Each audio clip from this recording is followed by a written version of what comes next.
Welcome student to the series of lecture on fixed income. And in this session, again, we are going to discuss duration, but we are going to discuss the issues related with duration. Yes, the issues related with duration. In the last few session, and specifically the last session, we derived with our own hands the duration formula, that is P2 minus P1 upon 2 P0 del Y into 100. That is what we derived. And in the previous session, we also defined or actually define the definition of duration, that is, on an average, percentage change, not 1%, percentage change in the bond price with respect to 1% change in the interest rate. So this is the derivation and this is the definition. Derivation and definition. But today, the session is not talking about duration or applauding duration, but rather criticizing duration. If I have to summarize the whole session in 30 seconds, then I would say that there is an issue with duration. The issue with the duration is that it does not do a good job. It does not do a good job in predicting the bond prices for large change in interest rate. That is the issue. That's it. But are we comfortable about this good job? Do we remember what is the job of duration? It does not do the good job in predicting, but actually why we were using duration. So let's see. Let's see. So we will try to recap the responsibility of the duration, the job that you have given to duration, that is predicting the bond prices. What? Predicting the bond prices. So let's see this example where it says that the bond has a duration of 3 and the price of bond is 960. Find the new bond price if the interest rate fall by 4%. Now with only these information, what are the information? The price of the bond is the only information that is provided. The price of the bond and the interest rate will fall by 4%, that is provided. So the responsibility that is given to bond duration, the responsibility that is given to bond duration is that just with the help of these limited information, the current price of the bond and by what amount the interest rate has fallen, you have to tell the new bond price. They will not tell you anything about bond characteristics. What is the face value? What is the coupon? What is the frequency? What is the maturity? Just the price. So we know that the definition of duration is if the interest rate falls by 1%, bond price will increase by 3% as per duration definition. As per duration definition. So if interest rate will fall by 4%, then the bond price will rise by 4 into 3, that is 12%. 12% of what? 12% of 960. So 960 into 12%. Let's do the calculation. So 960, the new bond price is 1075.20. This is the new bond price that you predicted with the help of duration, not with the help of full revaluation. Now think why you cannot do the full revaluation, because you don't know the bond characteristics. You don't know face value, coupon frequency or maturity. And even you're not aware of the current interest rate. Without any information, you did the prediction. Now the question is this prediction is correct or not? Absolutely, it is not going to equal to the real bond price if the interest rate fall by 4%, because duration gives you answer on an average, approximate answer. But how much it would differ? If it differ with a small amount, like here the amount is 1075.20 and the new bond price, which actual bond price will come after you input the interest rate change by 4% and it comes to 1076, that's fine. But if the value is 1094 and it is giving you 1075, there is a big difference. And can we use the duration? And up to what point we can use the duration? And the important question is duration doing the prediction correctly or not? Now, to test it, what we did, we gave you the bond characteristics. We also gave you the market interest rate. And we calculated the duration of this bond with the help of formula of the duration that we derived in the last session, P2 minus P1 upon 2 P0 del Y. What I did, I gave a shock of 1% to 7%. So for 8%, I calculated the new price. For 6%, I calculated the new price. Then I did P2 minus P1 upon 2 P0 del Y into 100, and I got the duration of this bond. Now I will start doing the prediction for this bond with the help of duration. With the help of duration, I will do the prediction. And I will also do the prediction. And actually, I will not do the prediction. I will do full revaluation. I will do full revaluation of the bond because I know all the characteristics with the help of BA2 plus calculator or proper discounting method. And I will try to find out what is the difference. So the first scenario is I'm saying interest rate has fallen by, changes not fallen by 4%. Let's predict the new bond price with the proper valuation method on BA2 plus calculator and with the prediction with the duration, and try to find out if the difference between the prediction with the duration and actual full revaluation is different or not. So here the duration is what? 2.646. The interest rate has fallen by 4%. So let's do this. 2.646 into 4, that is 10.584. That is the percentage change in the interest rate.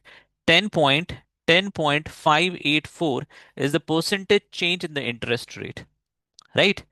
To what? To the initial bond price. What is the initial bond price? Already given 975.75. So this 975.75 will increase by 10.584%. Let's do that. So 975.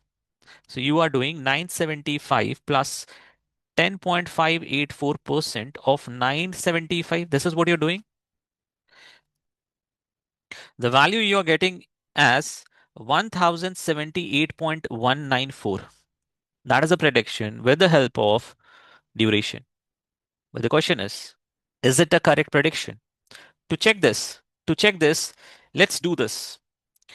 I have face value, I have coupon, I have frequency, I have maturity. I will just change the interest rate by 4% and will make it 3%. And I'll use BA2 plus calculator to find the new bond price. I'm directly using my BA2 plus calculator. 1000 FV, PMT is 60, 3 is N, 3 is I by Y, compute PV. We are getting a value of 1084.85. See, there is a difference. 1084.85 and 1078.194. Let's see the difference. Is it substantial? It depends. But the difference is of $6.7 approximately. I think for me, if I have to take the investment decision, I would have taken the investment decision. So still bond duration is doing pretty good job in doing the prediction. But is it going to be the same if I change the interest rate by 8%? So again, what I'll do the prediction with the help of duration. I will do the prediction with the help of BA2 plus calculator. I'll use BA2 plus calculator, right? But the problem is, but in this time, I will not decrease the interest rate. I will increase the interest rate. And it has nothing to do with the increase or decrease. Okay, I've just changed to increase because if you do 7 minus 8%, it will become negative interest rate. I don't want to go into the dimension of discussing the negative interest rate, which is itself is a very complex discussion. So what I'll do in this I by Y, I will simply do 7% plus 8%, that is 15%. And at 15%, I will try to find out what would be the new bond price. I'm just changing I by Y in my BA2 plus calculator to 15 I by Y compute PV. And I got the value. The new bond price is 794.50. This is the new bond price with the help of full revaluation with the help of BA2 plus calculator. But if I use the duration approach, where I don't have to use BA2 plus calculator or any calculation engine, I simply have to do duration into change in interest rate. Duration is 2.646 into change in interest rate is 8%. So let's do 2.646 into 8%. The net change in the bond price in the percentage change is going to be 21.168% of the initial bond price, which is 975.75. Which is 975.75. So what are you doing? You're saying 975. You're saying 975 plus 975 into 0.21168%. Or sorry, not percentage. So let's do the maths. 975.75. The new bond price for 975.75 into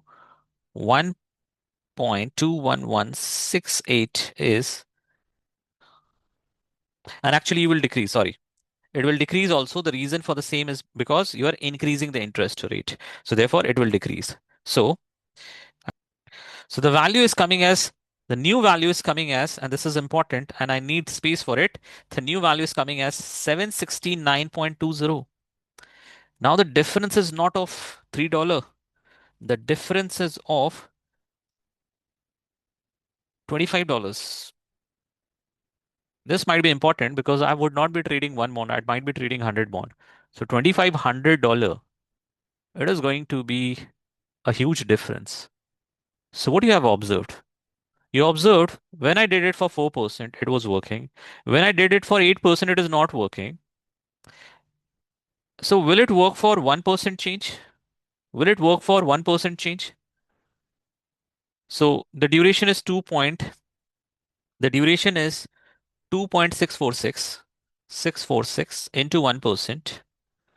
And that is what we have to do, 975.75 plus 975.75. And this time I'm decreasing the interest rate into 2.646%. And you have to find the new price with the help of BA2 Plus calculator. So in the BA2 Plus calculator, I'm just putting down the value of 6% and I'll get the BA2 Plus calculator price as 1000. But what about duration? If I calculate for duration, then it is 2.646, 2.646 upon 100.